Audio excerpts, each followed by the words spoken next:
కుదువు పెట్టాడు. 5 తులాల బంగారాన్ని కుదువు పెట్టాడు. ఈరోజు దాని విలువ 9 నుంచి 10 లక్షల రూపాయలు ఉంటుంది. తీసుకున్న డబ్బులు 1,75,000 రూపాయలు అప్పు తీసుకున్నాడు వడ్డీ కోసమని. 15 రోజుల్లో ఎందుకు తీసుకున్నావు వడ్డీ? ఇల్లు కొట్టం వేసుకోవడానికి 1,75,000 రూపాయలు తీసుకున్నాడు. 15 రోజుల్లో మళ్ళీ పోయినాడు, నేను డబ్బులు ఇచ్చేస్తాను, వ్యవసాయంలో మిర్చి పండించినాను, డబ్బులు వచ్చినాయి, నేను మళ్ళీ బంగారు తెచ్చుకోవాలా, విలువైంది అని పోయినాడు. అప్పటి నుంచి ఆ షాపు లేదు, ఆ మనుషులు తిప్పుతూ ఉన్నారు. రకరకాల ఇల్లు కనుక్కున్నాడు, వాళ్ళు పట్టుకున్నాడు. వెళ్ళినప్పటికి కూడా బెదిరిస్తా వచ్చినారు. సంవత్సరాల కొద్దీ తిరుగుతూ ఉన్నాడు. న్యాయం జరగలేదని పోలీస్ స్టేషన్కి వెళ్ళినాడు. పోలీసులు అతన్ని పిలిపించి న్యాయం జరగలేదు అంటున్నాడు. నీకు కేవలం 10,000 రూపాయలు ఇస్తారు, 20,000 రూపాయలు ఇస్తారు, తీసుకొని పో అని మాకు పంచాయతీ చేసి కేసు పెడితే అది కూడా ఆ డబ్బులు కూడా రావు అని చెప్పి బెదిరించి పంపించినారు. అన్యాయం, దారుణం. ఆదోనిలో అలా జరగడానికి వీల్లేదు. చాలా స్పష్టంగా చెప్తాను. ఆదోనిలో ఏ పేదవాడికి కూడా మోసం జరగకూడదు. ఎట్టి పరిస్థితుల్లో నేను ఎమ్మెల్యేగా ఒప్పుకోను. నేను ఎవరిది తప్పు ఎవరిది కాదు అనే విషయాన్ని డీటెయిల్గా నాకు చెప్తాను, లేదా విచారణ చేసి వీళ్ళకి న్యాయం చేస్తాను. కానీ ఇటువంటి సమస్యతో నా దగ్గరికి రావడం అనేది నాకు చాలా బాధగా అనిపించింది. ఈ మధ్య కాలంలో నేను ఎమ్మెల్యే అయిన తర్వాత కూడా చాలా సందర్భాల్లో నా దగ్గరికి ఇలా బంగారు మోసపోయినామండి అని వచ్చే వాళ్ళ సంఖ్య చాలా ఎక్కువగా ఉంది. నేను అసెంబ్లీకి వెళ్ళక ముందు బంగారు షాపులకు సంబంధించి షరాఫ్ బజార్కి సంబంధించినటువంటి అసోసియేషన్ వాళ్ళని పిలిచి కూడా చెప్పినాను, ఏమండి ఫిర్యాదులు పెరుగుతూ ఉన్నాయి బంగారు అంగళ్ళ మీద, ఈ ఫిర్యాదులు రావడం మంచిది కాదు, ఆదోనికి ఉన్నటువంటి మంచి పేరు పోతుంది, ఆదోనికి వస్తే మోసపోతారు, ఆదోనిలో ఉన్న వ్యాపారస్తులు మోసం చేస్తారు అనే భావన వస్తే ఊరికి చెడ్డ పేరు వస్తుంది, అది మీరు సరిచేసుకోవాల్సిన అంశము అని వాళ్ళకు కూడా చెప్పాను. మళ్ళీ ఈరోజు రేపు వాళ్ళని పిలిపించి ఈ అంశం కూడా మాట్లాడతాను. 2-3 విషయాల మీద ప్రజల్లో చాలా కోపం కూడా ఉంది. ప్రజలు కంప్లైంట్లు చేస్తా ఉన్న అంశాన్ని చూస్తా ఉంది. వడ్డీ వ్యాపారి చట్టం కూడా ఇక్కడ ఒక విషయం చెప్తాను. మేము ఏ షాప్ అయినా సరే వడ్డీ వ్యాపారం చేయాలన్నా బంగారు తాకట్టు పెట్టుకోవాలంటే తప్పనిసరిగా ఆర్డీఓ దగ్గరికి వెళ్ళి తమ పేరుని, తమ సంస్థ పేరుని రిజిస్టర్ చేసుకొని తర్వాతనే ఆ వ్యాపారాన్ని చేయాల్సి వస్తుంది. దానికి సంబంధించిన స్లిప్పులు ఇవ్వాలి, దానికి సంబంధించిన నియమ నిబంధనని తప్పనిసరిగా పాటించాలి. కానీ ఏదైతే ఈ షాపు ఈ పేదవాడు చూపిస్తున్నాడో ఎంఎన్ఏ సన్స్ అండ్ జ్యువెలర్స్ అనే ఏదైతే షాపు బిల్లు చూపిస్తున్నాడు ఇతను స్పష్టంగా, ఈ షాపు ఆర్డీఓ దగ్గర రిజిస్టర్ చేయబడలేదు. ఇక్కడ మీకు లిస్ట్ కూడా చూపిస్తా ఉన్నాను. దీంట్లో 36 మంది షాపులతో కూడిన లిస్ట్ ఉంది. వీళ్ళు మాత్రమే తమ పేర్లని వడ్డీ వ్యాపారం చేసుకోవడానికి ఆర్డీఓ ద్వారా అనుమతి పొందినారు. ఎవరంటే వాళ్ళు చేయలేదు. మన ఊర్లో సుమారుగా 200-300 షాపులు ఉంటాయి. వాళ్ళలో 36 మందికి మాత్రమే రిజిస్టర్ వీళ్ళు మాత్రమే వడ్డీ ఇవ్వాలా, బంగారు తాకట్టు పెట్టుకోవాలా, దానికి తగిన స్లిప్పులు ఇవ్వాలా. స్లిప్పులు ఇచ్చినప్పుడు ఎప్పుడు వెనక్కి వస్తే వడ్డీ తీసుకొని వాళ్ళ వస్తువులు వాళ్ళ వాళ్ళ బంగారం వాళ్ళకి వెనక్కి ఇవ్వాలి. ఎవడు పడితే వాడు ఈ పని చేయడానికి వీల్లేదు. వాళ్లకు వడ్డీ వ్యాపారానికి తగిన విధంగా నియమ నిబంధనలు ఉన్నాయి. చాలా మంది చూస్తూ ఉంటారు, వడ్డీకి అప్పు తీసుకుంటారు, వాడి స్థలం పెట్టుకుంటారు, వాడి ఇల్లు పెట్టుకుంటారు, రిజిస్ట్రేషన్ చేసుకుంటారు, ఇంకోటి చేసుకుంటారు, చేసుకొని వాడికి డబ్బులు ఇస్తారు. ఇచ్చిన తర్వాత మళ్ళీ వాడు కొన్ని రోజుల తర్వాత విలువ పెరుగుతుంది కదా. ఈరోజు ఈయన తాకట్టు పెట్టాడు అనుకుందాం బంగారాన్ని, 6 నెలల తర్వాత, సంవత్సరం తర్వాత దాని విలువ పెరిగి ఉంటుంది కదా. అప్పుడు ఆ వ్యాపారికి ఆశపడుతుంది, ఇప్పుడు ధర పెరిగిపోయింది కదా, వడ్డీతో ఏమొస్తుంది, నాకు బంగారం విలువ పెరిగింది కదా, అరే ఆ స్థలాన్ని పెట్టుకున్నాను, స్థలం విలువ పెరిగిపోయింది కదా సంవత్సరంలో, వాడి వడ్డీతో ఏమొస్తుంది అని అప్పుడు లేదు నువ్వు ఎప్పుడు ఇచ్చినావు, నువ్వు నాకు అసలు వడ్డీకే ఇవ్వలేదు, నాకు నేను ఇవ్వడానికి లేదు, కుదరదు, అవ్వదు, బంగారం లేదు, ఇచ్చేసినాను, నువ్వు 6 నెలల లోపల రావాలా, 3 నెలల లోపల రావాలా అని ఎక్కడ ఉంది? ఎటువంటి నిబంధనలు ఉన్నాయి? చట్టాలు అలా చెప్తలేదు. ఎవరు వ్యాపారం చేసినా చట్టం ప్రకారంగా వ్యాపారం చేయాలి తప్ప ఇష్టం వచ్చినట్టుగా వ్యాపారం చేయడానికి కుదరదు. నేను ఒప్పుకోను, చట్టాలు ఒప్పుకోవు. స్పష్టంగా చెప్తా ఉన్నాను. నేను చాలా మంది ఈ మధ్య నన్ను కలిసి వచ్చి, ఏమండి మీరు మేము వడ్డీ కోసం వెళ్తే మా బంగారు పెట్టుకున్నారండి, స్లిప్ కూడా ఇవ్వలేదండి మాకు. నమ్మకమే కదా అని చెప్తున్నారండి. స్లిప్ ఇవ్వకుండా ఎలా వ్యాపారం చేస్తారు? ఎలా వడ్డీ కలెక్ట్ చేస్తారు? ఎలా బంగారు పెట్టుకుంటారు? ఇస్తే తెల్ల స్లిప్ ఇస్తున్నారండి, తెల్ల కాగితం మీద రాసిస్తా ఉన్నారు. అలా కుదరదు. తెల్ల కాగితం మీద ట్రాన్సాక్షన్స్ ఇవ్వడానికి వీల్లేదు. ప్రతి ఒక్కరూ కూడా వాళ్ళకి సంబంధించిన ఏదైతే రిజిస్టర్డ్ షాప్ ఉందో ఆ షాపుకి సంబంధించినటువంటి పేపర్ మీద డీటెయిల్డ్గా రాసి ఎంత వడ్డీకి డబ్బులు ఇచ్చారు, ఏం పెట్టుకున్నారు, ఎంత విలువైంది పెట్టుకున్నారు, ఇవన్నీ చూసుకొని ప్రాపర్గా రికార్డెడ్గా ఉంటేనే అప్పు ఇవ్వాలి, లేకపోతే ఇవ్వడం లేదు. ప్రజలు కూడా పాపం అప్రమత్తంగా ఉండాలి. చూడండి, గ్రామీణ ప్రాంతాల్లో ఉన్న ప్రజలు మోసపోవద్దని కోరుకుంటా ఉన్నా. వీళ్ళల్లో ఉన్న అమాయకత్వం కూడా ఒక కారణం కదా మోసం చేయడానికి. ఎవడో ఎమర్జెన్సీతో వస్తాడు, ఇంట్లో కుటుంబంకి ఆరోగ్యం బాగలేదనో లేకపోతే ఇంకోటనో ఏదో నష్టపోయినామనో కష్టపోయినామనో చెప్పి వస్తారు మన దగ్గరికి. వాళ్ళ అవసరాన్ని ఆసరాగా తీసుకుని, వాళ్ళ అవసరాన్ని అడ్వాంటేజ్గా తీసుకుని ఈ రకమైన మోసాలకు పాల్పడితే ఊరి పేరు పాడవుతుంది. ఇది మంచిది కాదు. 2-3 విషయాల్లో ఈ బంగారు వాళ్ళ మీద పత్రికల్లో వార్తలు వచ్చినాయి. ఆ రోజు నేను ఏదైతే అసోసియేషన్ని కలిసిన రోజు పత్రికల్లో వచ్చిన వార్తల పేపర్లని, వాళ్ళ మీద వచ్చినటువంటి ఆరోపణల్ని డీటెయిల్గా వాళ్ళకే ఇచ్చినాను. అసోసియేషన్ వాళ్ళకి ఇచ్చి, ఏమంటే ఇవన్నీ సరి చేసుకోవాల్సిన అవసరం ఉంది అని చెప్పినాను. వాళ్ళందరూ కూడా నిజంగానే పాపం సిన్సియర్గా మేము ఇవన్నీ సరి చేసుకుంటామండి, ఇవన్నీ మేము పాటిస్తాము, చట్టబద్ధంగా చేస్తాం. దయచేసి బంగారు అంగడి అసోసియేషన్ వాళ్ళు అప్రమత్తంగా ఉండాలా. ఇది కాకుండా చాలా షాపుల్లో క్వాలిటీ విషయంలో కూడా, అంటే బంగారు నాణ్యత విషయంలో కూడా ఫిర్యాదులు ఉన్నాయి. 24 క్యారెట్లు ఇవ్వలేదు, 22 క్యారెట్లు ఆభరణాలకు తప్పనిసరిగా వాడతాం. 22 క్యారెట్లు ఉండాలి, హాల్ మార్కు ఉండాల. ఒక షాప్లో నగ ఎవరు అమ్మితే దాన్ని తీసుకెళ్ళి స్వతంత్రంగా ఉన్నటువంటి నాణ్యతను పరీక్షించేటువంటి, లేదా దాంట్లో 22 క్యారెట్లు ఉన్నాయా లేదా అని టెస్ట్ చేసేటువంటి వాడి దగ్గరికి వెళ్ళి, ఏమై ఈ నగ ఇస్తున్నాను, దీంట్లో ఎంత బంగారు ఉంది చెప్పండి అంటే చెప్పగలగాలి. నేను ఇప్పుడు ఎంక్వైరీ చేస్తే ఒక విషయం తెలిసింది, షాపుల వాళ్ళు రికమెండ్ చేస్తే తప్ప ఇక్కడ క్వాలిటీ చెక్ చేయము అనే ఒక నిబంధన వాళ్ళు పెట్టుకున్నారు. తప్పదు, అలా చేయడానికి లేదు. ఒక షాపులో మనం పోయి కొంటాము, నమ్మకంతో కొంటాము, దాంట్లో నిజంగా మనము వాళ్ళు చెప్పేటువంటి బంగారు ఉందా లేదా, 22 క్యారెట్లు ఉన్నాయా లేదా, స్వచ్ఛమైన బంగారు అమ్ముతున్నాడా లేదా అన్న అంశాన్ని పోయి స్వతంత్రంగా చెక్ చేసుకునే అవకాశం ఏ వినియోగదారుడికైనా ఉంటుంది, ఏ కొనేవాడికైనా ఉంటుంది. అలా చేయము, షాపు వాళ్ళు చెప్తేనే మేము దాన్ని చెక్ చేస్తాము అని అంటే చట్టం అలా ఒప్పుకోదు కదా, అలా సాధ్యం కూడా కాదు. ఇది కూడా వాళ్ళు సవరించుకోవాల్సిన అవసరం ఉంది. అలాగే తూకాలకు సంబంధించిన సమస్య అట్లేదన్నా ఉంటే కంప్లైంట్ రాకుండా చూసుకోవాలి. నేను ఈరోజు పోలీస్ స్టేషన్ వాళ్ళు పిలిచి మాట్లాడతాను, అన్ని పోలీస్ స్టేషన్లు పిలిచి మాట్లాడతాను. ఎవరైనా పేదవాడు బాధితుడు, చూడండి పాపం 2 ఏళ్ల నుంచి అన్ని పేపర్లు పెట్టుకొని మనిషిని పట్టుకొని కూడా తిరుగుతా ఉన్నాడు. ఆడబిడ్డకి పెళ్లి చేయాలి,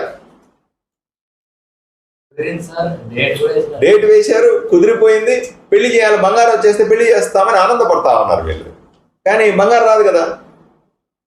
ఇటువంటి మోసాలని, ఇటువంటి తప్పుడు పనులని ఆదోనిలో జరగడానికి నేను ఒప్పుకోను, చాలా స్పష్టంగా చెప్తాను. ఈరోజు మీ ద్వారా అసోసియేషన్కి, ఎందుకంటే వాళ్ళని వ్యక్తిగతంగా ఆల్రెడీ పిలిచి చెప్పినాను, వాళ్ళకు చెప్తున్నా, వాళ్ళని మళ్ళీ పిలిచి మాట్లాడతాను, లేదా వాళ్ళే వచ్చి మాట్లాడితే వాళ్ళ సమస్యల మీద చర్చిస్తాం. వాళ్ళకు కొన్ని సమస్యలు ఉంటాయి బాగా, నేను వాళ్ళని తప్పు పట్టలే, మళ్ళీ మళ్ళీ చెప్తున్నా, బంగారు షాపుల్లో అందరూ ఇటువంటి మోసాలు చేయట్లేదు.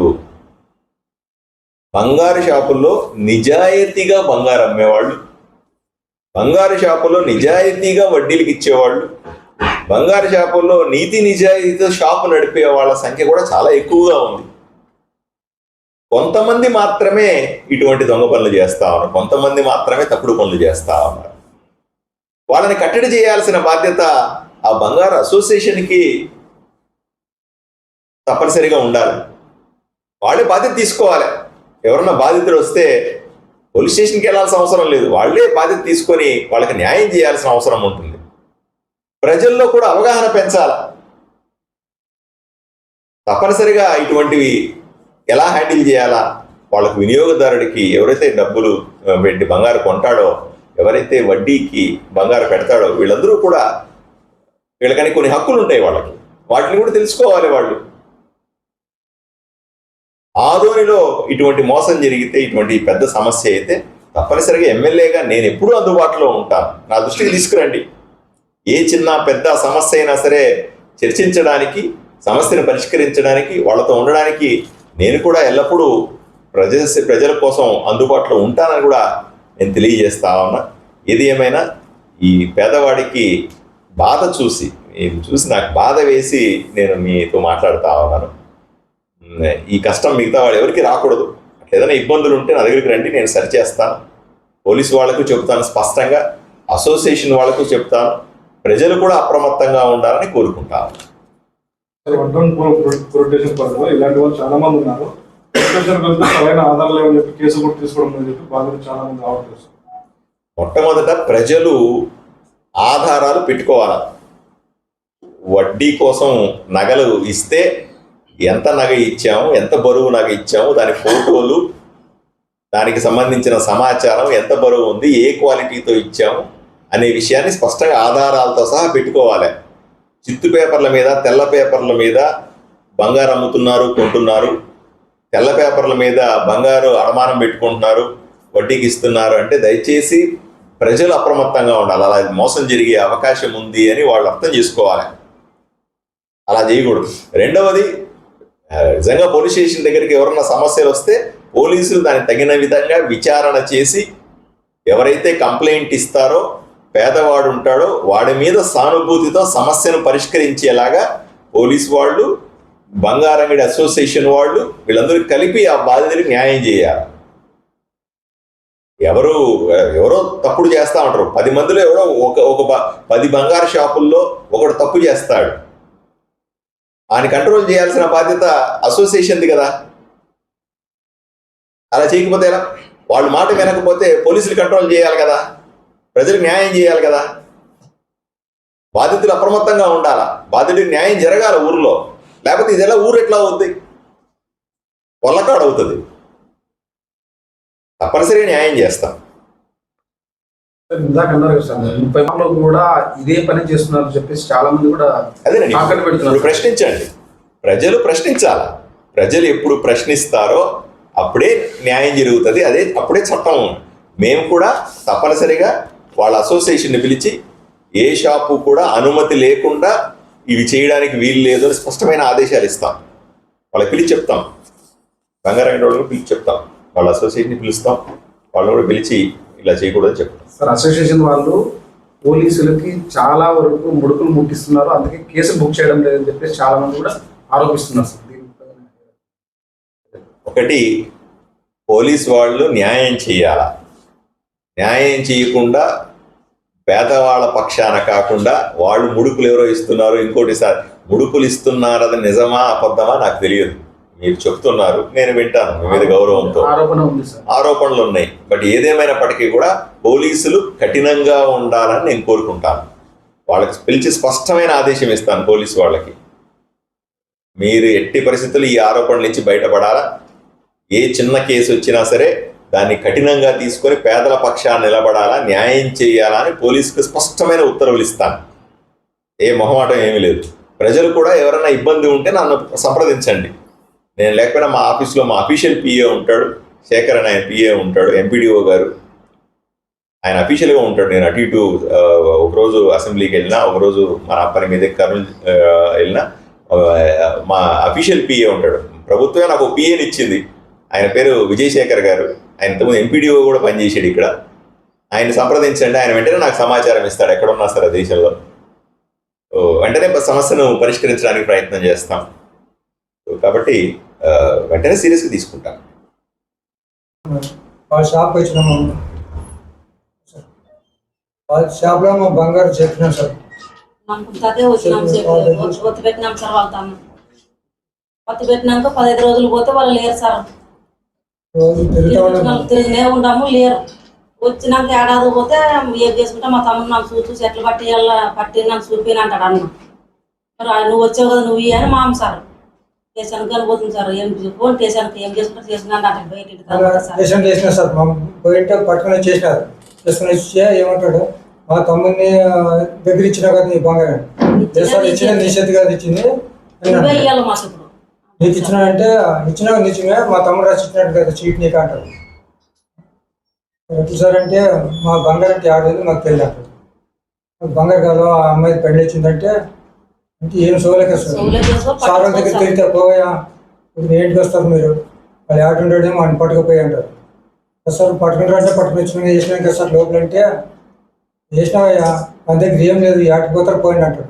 అంతా లెక్క చేస్తే సిఐ ఎస్ఐ ఏమంటారు, 10,000 వస్తుంది నీకు 10,000 తీసుకుని వెళ్ళిపో అంటాడు. 10,000 వస్తుంది నీ లెక్క అంతా, నువ్వు పెట్టిన దానికి లెక్క సరిపోయింది, నువ్వు తీసుకుని వెళ్ళిపో ఇంకా. సార్ రావద్దండి సార్, మా పోతాం సార్, చేస్తే చేస్తామని చెప్పి దాటికని పోయింది సార్. మా పోతామని చెప్పి ఎంత ఎంత పెట్టినారు? 1,70,000 సార్. 5 తులాల బంగారు. 5 తులాల బంగారు 1,70,000. అంగడి పేరు ఎక్కడ, ఏ ఊర్లో ఉంటుంది అది అంగడి? అదే సార్. షాప్ ఆయన పేరు ఏం పేరు? కాశముని సార్. కాశముని ఓలి ఇద్దరు అన్నదమ్ములు. ఆ రోజు ఇద్దరు అన్నదమ్ములు ఉన్నారు షాప్లో. నాకు పెట్టినప్పుడు నువ్వు పెట్టినప్పుడు ఇద్దరు ఉన్నారు షాప్లో ఉన్నారు. కానీ ఇప్పుడు అన్న ఏమంటున్నాడు? అన్న ఏమంటాడు, మా తమ్ముడు ఆడాడు నాకు కదా అంటాడు. ఇద్దరు ఒకే షాప్ ఇప్పుడు ఉన్న ఆయన పేరు మీద షాప్ అనేది ఆయన చేతికి నాకు ఇచ్చిండు. ఆయన చేతికి ఇచ్చిండు.